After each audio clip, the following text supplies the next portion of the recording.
JS Jio point the complete solution for geography. Rajasthan विश्वविद्यालय के नवीन पाठ्यक्रम के आधार पे BA BSc सेकेंड सेमेस्टर के विद्यार्थियों के लिए एक नई पहल है।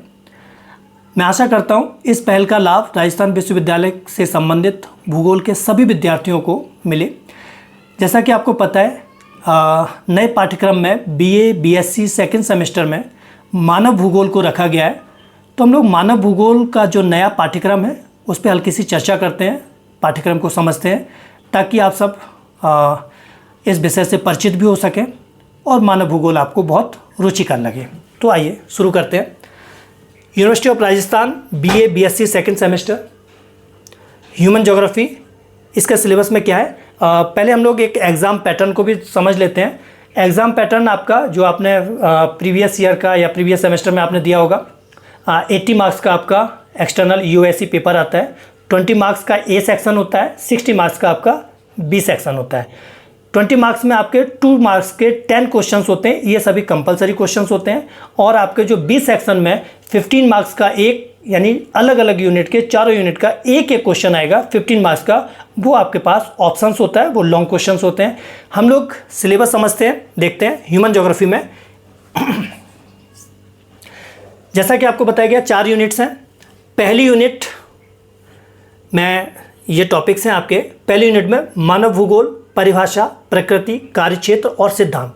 सामान्य तौर पे अगर हम लोग देखें कि कोई भी विषय जो हम लोग पढ़ते हैं उस विषय को समझने के लिए ये पहला टॉपिक रखा ही जाता है ना, कि मानव भूगोल है क्या, मानव भूगोल में हमें पढ़ना क्या है, मानव भूगोल का विषय क्षेत्र क्या है, मानव भूगोल का जो स्कोप है वो क्या है। तो इसको हम लोग हल्का सा समझ लेते हैं। इस टॉपिक में हम लोगों को बुनियादी तौर पर यह समझना है कि मानव भूगोल की वह शाखा है जिसमें हम मानवीय क्रियाकलाप और उन मानवीय क्रियाकलाप जो कि भौगोलिक कारकों की वजह से प्रभावित होती हैं, उन सब का अध्ययन करते हैं। ठीक है ना। अब मानवीय क्रियाकलाप, जब मैंने शब्द का इस्तेमाल किया है तो आपको समझ लेना चाहिए कि हम जो भी करते हैं, जैसे हम लोग खाना खाते हैं, हम लोग रहते हैं, हम लोग कपड़े पहनते हैं, ठीक है, हम लोग रिलीजियस एस्पेक्ट्स रखते हैं, हम लोग कुछ कल्चरल ट्रांजैक्शंस करते हैं, हम लोग ट्रांसपोर्टेशन करते हैं, ये सब हम लोग इकोनॉमिक एक्टिविटीज़ करते हैं।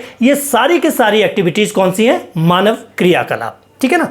ध्यान रखने वाली बात है, मानव भूगोल में हम लोग मानवीय क्रियाकलाप और वो मानवीय क्रियाकलाप जो भौगोलिक कारकों की वजह से प्रभावित होते हैं, उनका सामंजस्य देखते हुए हम लोग इसको पढ़ते हैं। तो मानव भूगोल क्या है ये हम लोग समझेंगे, मानव भूगोल की प्रकृति क्या है ये समझेंगे, मानव भूगोल का क्षेत्र क्या है ये समझेंगे, और कुछ मानव भूगोल से संबंधित सिद्धांत समझेंगे। मैंने यहाँ पे इंग्लिश मीडियम में भी लिख रखा है और इसका हिंदी वर्जन भी दे रखा है। इकाई 1 मानव भूगोल की परिभाषा, मानव भूगोल का नेचर मतलब प्रकृति, मानव भूगोल का स्कोप मतलब मानव भूगोल का कार्यक्षेत्र, और कुछ इसमें सिद्धांत।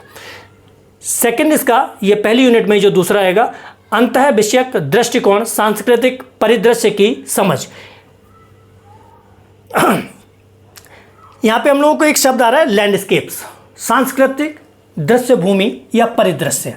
तो सांस्कृतिक परिदृश्य को हम लोग थोड़ा सा सरल भाषा में अगर समझना चाहें तो हम लोग इस तरह से कह सकते हैं कि हम लोग जो भी करते हैं, है ना, वो सब कुछ सांस्कृतिक परिदृश्य में आ जाता है। जैसे हम लोग खेती करेंगे, हम लोग खाना खाएंगे, हम लोग कल्चरल ट्रांजैक्शन करेंगे, ये सारा का सारा सांस्कृतिक परिदृश्य में आ जाएगा। यहाँ जो हम लोगों को इंटरडिसिप्लिनरी अप्रोच देखना है, किसके साथ? क्लाइमेट के साथ, पर्यावरण के साथ, ठीक है ना, भूगोल के साथ। तो इसे समझने के लिए हम लोगों को एक बहुत महत्वपूर्ण तौर पे देखना पड़ेगा कि भूगोल का या मानव भूगोल का अन्य विषयों के साथ क्या संबंध है। अन्य विषय का मतलब अन्य सोशल साइंसेस का मतलब जैसे इतिहास के साथ, जैसे इकोनॉमिक्स के साथ, जैसे पॉलिटिकल साइंस के साथ, जैसे अन्य जो भी और भी विषय होते हैं। तो हम लोग यहाँ पे एक एक करके देखेंगे कि जो मानव परिदृश्य है या सांस्कृतिक परिदृश्य है या मानव भूगोल है, ये अन्य विषयों के साथ किस तरीके से इंटरलिंक्ड है। इस सेगमेंट में हम लोग इसको देखेंगे। फिर हम लोग पहली यूनिट का जो तीसरा सेगमेंट होगा बहुत इंटरेस्टिंग है, मनुष्य मतलब मानव और नेचर मतलब प्रकृति यानी पर्यावरण के बीच का एक रिलेशनशिप, है ना। इससे संबंधित 3 आपके सामने जो सिद्धांत आएंगे, एक डिटर्मिनिज्म, एक पॉसिबिलिज्म और एक न्यू डिटर्मिनिज्म। संक्षेप में ही समझ रहे हैं, चूंकि अभी हम लोग केवल सिलेबस को ही समझ रहे हैं ताकि आपके दिमाग में एक खाका तैयार हो जाए कि हम लोग मानव भूगोल में या मानव भूगोल के चारों यूनिट्स में क्या क्या पढ़ेंगे।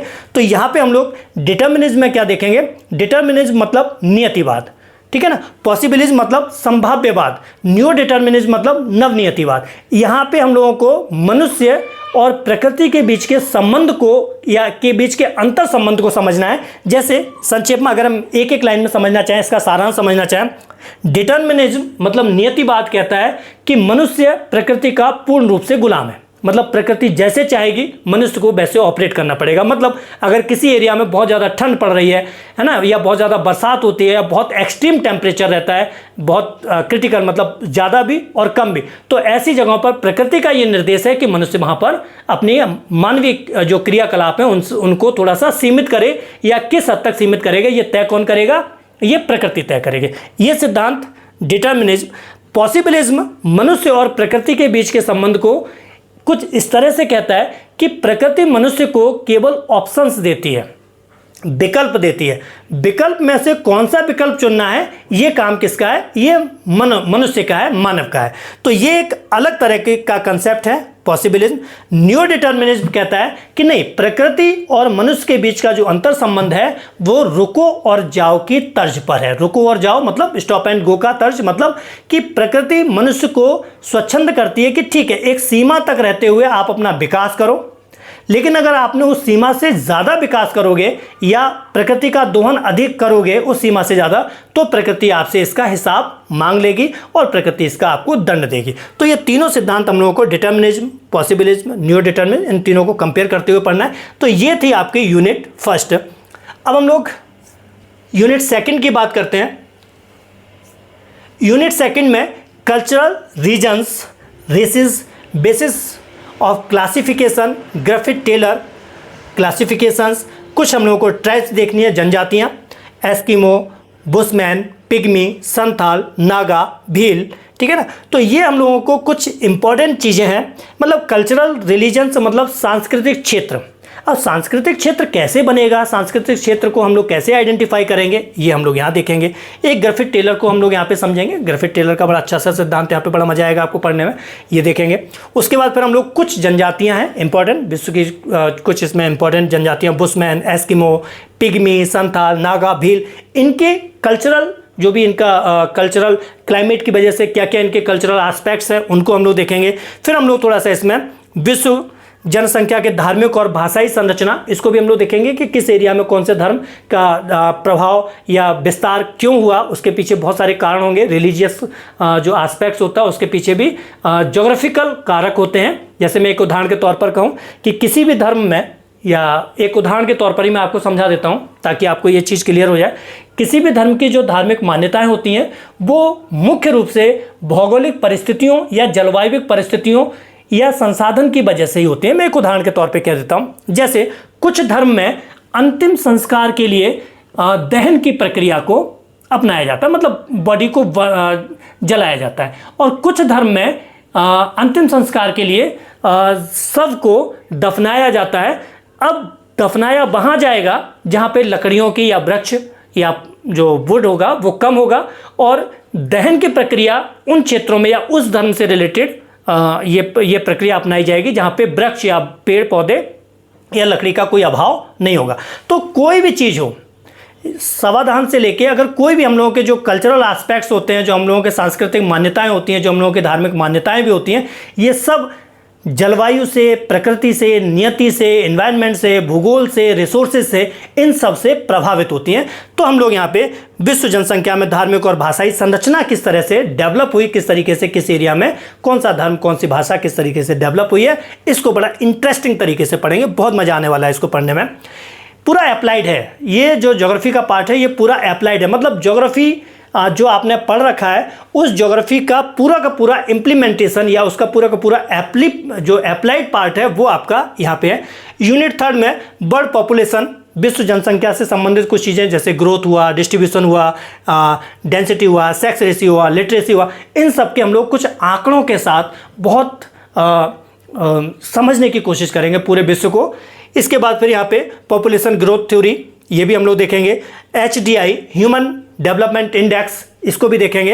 ये मेजरमेंट्स होता है, मेजरमेंट के टूल्स होते हैं जो हम लोगों के जीवन कितना अच्छा बीत रहा है या किस देश के लोगों का जीवन किस तरीके से उनका जीवन स्तर क्या है, उसके लिए कुछ एक इंडेक्सेस है, इसको भी हम लोग देखेंगे। बहुत मजा आएगा इसको भी। नेक्स्ट जो चौथी यूनिट है आपकी, इसमें माइग्रेशन से रिलेटेड ग्रिफिथ टेलर का ये कंसेप्ट है। उसके बाद ये विश्व शहरीकरण, रुझान और पैटर्न, ये आपकी चौथी यूनिट है। तो कुल मिला के हम लोग एक एक टॉपिक को, छोटे छोटे से टॉपिक को बहुत इंटरेस्टिंग तरीके से समझने की कोशिश करेंगे। और आप बस वीडियो देखते रहिए, हल्का हल्का सा नोट्स बनाते रहिए, और सेमेस्टर एग्ज़ाम तो बहुत अच्छा हो ही जाएगा अगर आप फॉलो करेंगे। और लेकिन आपका जो अगर कोई UPSC या UGC नेट के लिए अगर आप तैयारी कर रहे हैं तो यहाँ पे एक अच्छा खासा आपको एक बेस मिल जाएगा, है ना। मैं आपको फिर से कह रहा हूँ, ये जो मेरी सीरीज होगी, हम लोगों की जो सीरीज होगी, ये हम लोग एकेडमिक विद्यार्थियों को ध्यान में रखते हुए इस सीरीज का हम लोग शुरू कर रहे हैं। UGC नेट और UPSC के लिए सेम टॉपिक हम लोग अलग से वीडियो में थोड़ा सा डेप्थ में, और वहाँ कुछ फैक्ट्स भी हम लोग रखेंगे, कुछ कंसेप्ट, एडिशनल कंसेप्ट भी रखेंगे। तो ये एकेडमिक विद्यार्थियों के लिए एक पहल है। मैं उम्मीद करता हूँ ये पहल आप लोगों के काम आएगी। धन्यवाद।